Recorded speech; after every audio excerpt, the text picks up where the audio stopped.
Saya membayangkan apa yang tadi dilakukan oleh Yesus.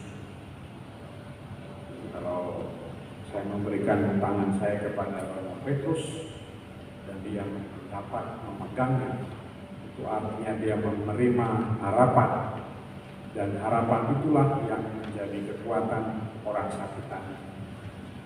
Saya kira relevan juga dengan tahun jubileum, di mana Porta Santa, pintu suci, itu tempat kita menyampaikan doa atas hati Allah yang terbuka.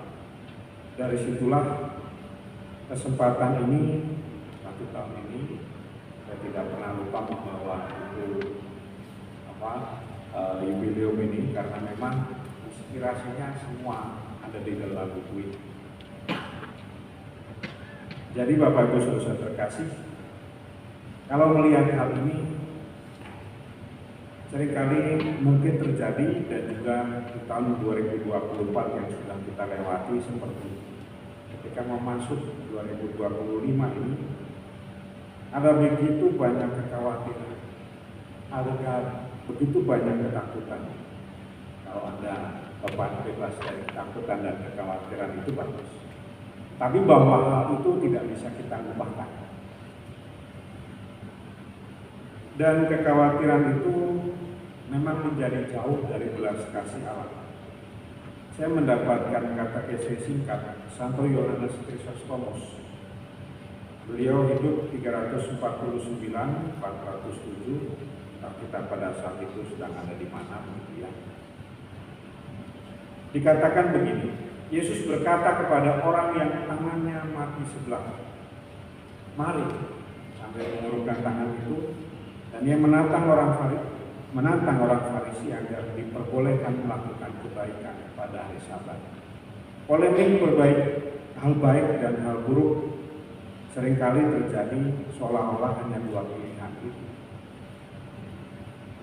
Nah, Tuhan memberikan belas kasih, perhatian yang memancar rambut dari hatinya saat ia dengan sengaja membawa pria yang mati tangannya itu ya.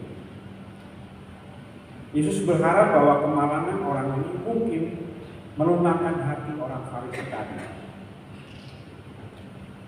Sehingga karena iba, terharu, merasa kasihan, mereka atau orang-orang Farisi tadi, atau siapapun, tidak harus orang Farisi juga, mampu mengikis habis kebencian, rasa benci, dan menyaksikan dengan menyaksikan penderitaan, mereka memperbaiki cara memperlakukan sesama.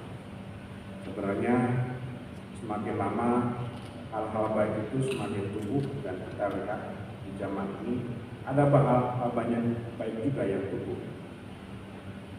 Tetapi ternyata mereka tidak merasa kasihan, bahkan tidak berperasaan. Mereka lebih memilih untuk membusukkan nama Yesus daripada melihat orang malang ini menjadi sembuh pada saat itu.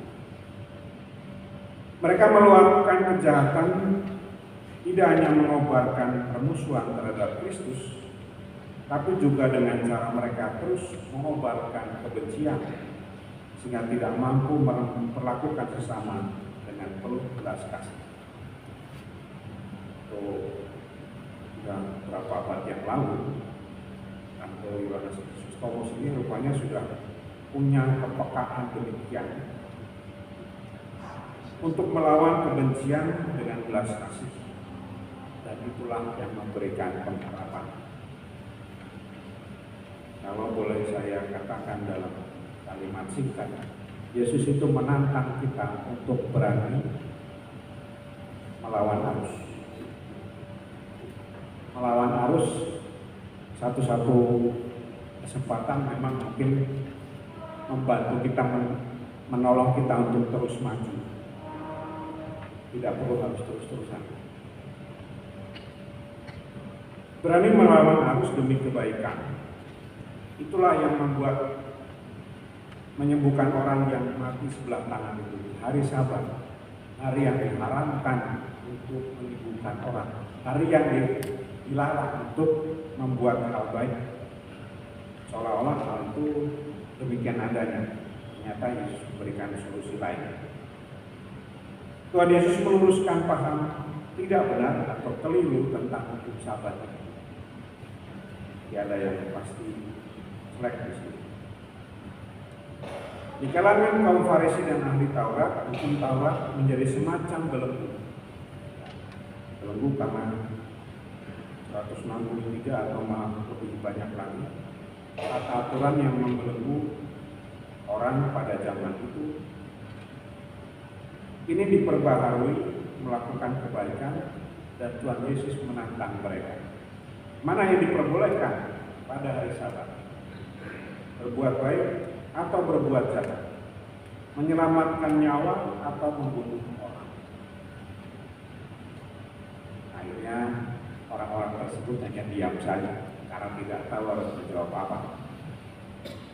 Nah, Tuhan Yesus menjawab pertanyaannya sendiri melalui tindakannya. Jadi memang tidak perlu kita ngotot-ngotot. Yesus sudah memberi teladan kepada kita bagaimana tindakan nyata itu bersuara lebih keras, lebih kuat daripada sekedar omongan. Saya tertarik juga dengan imamat Melkisedek. Jadi memang ini harus dihubungkan dengan surat Ibrani tadi. Nama Imam Melkisedek pertama kali muncul itu dalam kitab Kejadian. Kitab Kejadian 14, 18 sampai 20 catatan saya dari. Dia adalah Raja Salem atau Salim dan Imam Allah Maha Tinggi.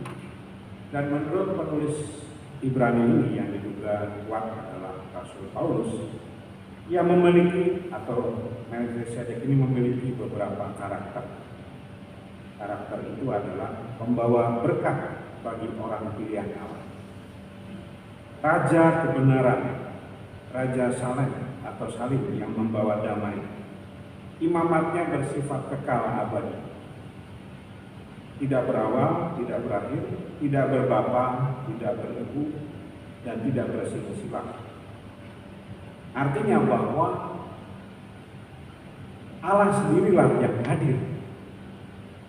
Dan penulis surat Ibrani menafsirkan itulah gambaran atau proyeksi kepada Yesus yang sama kita hormati pada salib di hadapan kita.